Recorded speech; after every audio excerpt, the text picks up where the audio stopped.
আমি প্রথমেই এসেই একটা বড় রকমের নাড়াচাড়া দিতেও আমি চাই না, কারণ আমাদের হাতে অনেক কাজ। আমাদের আগে অর্থনীতিকে রক্ষা করতে হবে, তারপরে বাংলাদেশ ব্যাংক তো দাঁড়িয়ে আছে, বাংলাদেশ ব্যাংক তো ডুবে যায়নি। হ্যাঁ, কিছু অনিয়ম হয়েছে, ঠিক আছে, কিন্তু অনিয়ম সামনে হবে না, এটুকু গ্যারান্টি দিতে পারি। তৃতীয় হচ্ছে, কাজে অনিয়ম যদি সামনে না হয়, আমার কিন্তু পেছনে তাকিয়ে কিন্তু আমি একটা দৃষ্টান্ত স্থাপন করতে পারি, কিন্তু আমার কিন্তু লাভ হবে না, তাই না?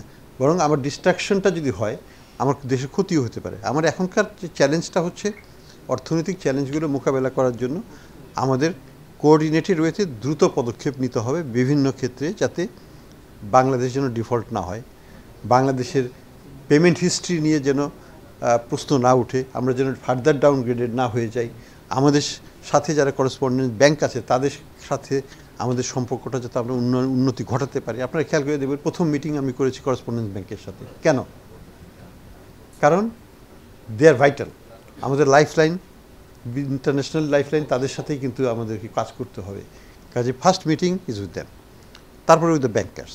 তো আমরা ওই লাইনে চেষ্টা করতেছি, কিন্তু আমাদের এখনকার দায়িত্ব হচ্ছে দেশের এবং অর্থনীতিকে রক্ষা করা, পরে আমরা নিজেদের দিকে তাকাবো। প্রিয় নাম্বার সেট করে বিকাশে সেন্ড মানি করুন ফ্রি। আগামীতে কোনো বিশৃঙ্খল পরিবেশ সৃষ্টি হোক, এটা আমরা কেউ চাই না।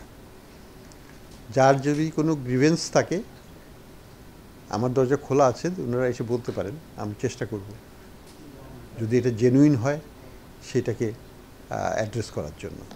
কিন্তু অযৌক্তিক কোনো দাবি মানা আমার পক্ষেও সম্ভব না। দরকার হলে আমাকে পদত্যাগ করতে হবে, কিন্তু আমি অযৌক্তিক দাবির কাছে চাপে সাইন করে আমি বের হয়ে যাব, সেটা হবে না। ওই সাইনের সাথে আমার পদত্যাগপত্র একসাথে যাবে তাইলে।